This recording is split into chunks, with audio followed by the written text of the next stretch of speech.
가장 합리적인 평면을 제시를 해드린 거라 제가 이제 강력하게 추천드릴 수 있는 건 4,800만 원 여기 지금 책정이 되어 있습니다. 기획 모델이 나왔다 그래서 이제 뭐 평수나 이런 것도 좀 차이가 있어요. 그리고 기존에 운영을 했던 평형대는 Z 시리즈 19평짜리, 24평짜리, 37평짜리 이렇게 운영을 하고 있었는데 저희 공장이 이제 어느 정도 안정화가 되고 이제 기계도 받을 수 있는 최적의 설계 조건이 있어요. 그래서 그게 이제 맞춰져 있는 인치수라든지 딱 티수들이 정해져 있는데 그거에 맞춰서 새롭게 리뉴얼한 제품들이죠. 일단 가장 작은 평수로는 Z20 모델이 새롭게 생겼고요.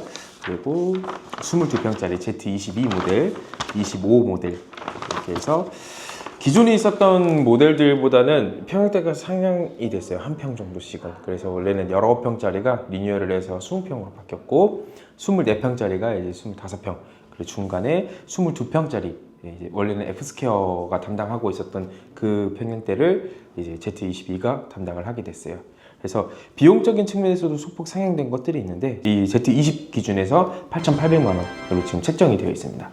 기획 모델이라고 하면은 뭐 사실 이름에서도 알 수 있다시피 회사가 어느 정도 제품화를 다 이뤄놓은 모델들이에요. 그렇다 보니 설계 없이 바로 그래 제품 구매하셔가지고 행정 처리를 진행을 하고 바로 공사까지 들어갈 수 있는 그런 거죠. 그러니까 말 그대로 설계 단계를 건너뛸 수 있는 거예요.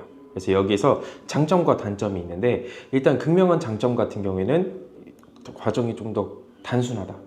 그리고 이 도면을 만들 때 우리가 그냥 이렇게 하면 되지 않을까 라고 해서 대충 만들어 놓은 도면이 아니라 이 주택 관련해서 오랫동안 일을 했던 설계사님 여러분이서 모여가지고 가장 합리적인 평면을 제시를 해드린 거라 누가 사용을 하더라도 실패는 없는 평면, 그러니까 이제 성공 확률이 조금 더 높은 불편함이 없는 평면이라고 봐주시면 되고, 단점은 내가 원하는 대로는 수정이 안 돼요.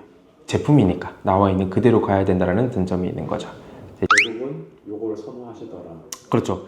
그러니까 이것도 만들면서 여러 기건축주님들의 의견을 반영을 해서 만든 거예요. 그러니까 이런 점이 난 좋았다, 이런 점은 조금 불편하다, 이런 점이 좀 개선됐으면 좋겠다라는 것들, 이런 피드백들을 모아서 조금 더 합리적인 형태로 평면을 구성을 해놨다라고 봐주시면 되고, 그렇다 보니까 누가 와서 사용을 하든 간에 말씀드렸던 것처럼 어떤 가족 구성원이 있던 간에 사용하신 거 전혀 문제가 없다라는 거죠. 장점이라고 한다면은 기획 모델인 만큼 이런 창호부터 시작해가지고 들어가는 마감재나 이런 것들이 다 정해져 있어요. 저희가 대량으로 발주를 할 수 있다는 말이고, 일반적인 설계를 해서 나가는 건축, 그러니까 건 바이 건으로 저희가 발주를 넣는 건과 다르게 이렇게 세트로 되어 있는 거는 금액 자체가 조금 더 싸요.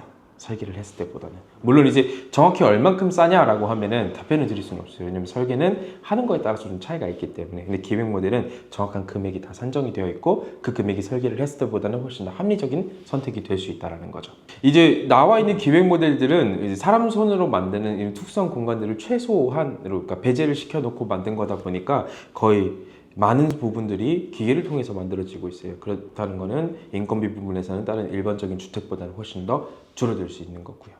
8천만 원대, 9천만 원대는 뭐 평수가 약간의 차이는 있지만 구조상 차이가 어떤 게 있어요? 일단 가장 큰 차이는 우리 Z20 같은 경우에는 예전에 있었던 Z19 모델의 조금 더 개선 버전이라고 봐주시면 돼요. 그래서 구성은 방 2개의 거실, 주방, 뭐 보조적인 공간들이 이제 3베이 구조죠. 거실을 중앙으로 양쪽으로 배치가 되어 있는 그런 형태고, Z22 같은 경우에는 요거보다는 한 2평 정도 더 커요. 그래서 실제 구성으로 놓고 보면 큰 차이는 없거든요. 조그만하게 복도 공간이 좀 더 생긴다던가, 아니면은 파우더 얼음 공간이 어느 정도 생긴다던가, 현관 옆에 뭐 조그만한 수납 공간이나 이런 것들이 생기는 차이고, 전체적인 구성은 큰 차이가 없습니다. 뭐 향후에 올라오는 3D 보시면 아시겠지만 집 자체가 살짝 더 길어졌다 정도 좀 차이가 있을 것 같아요. 어떤 분들이 살기 적합해요? 일단 20평대를 찾아주시는 분들이 대부분 정해져 있어요. 은퇴를 하시고 5도 2촌, 그러니까 주말에만 촌집 가서 여가 생활을 즐기시는 그런 분들이 좀 주타겟이고, 아니면 연로하신 어르신, 그러니까 혼자든 두 분이든 이제 생활하시는 반경이 그렇게 크지 않은 분들이 많이 선택을 하시죠. 그래서 주로 세컨하우스라든지 아니면 요양시설물 이런 식으로 많이 만들고 있어요. 또는 대량으로 발주를 해서 펜션 단지를 계획하고 계신 분들이나 이런 분들한테는 조금 눈여겨볼 만한 모델인 거죠. 단층이죠.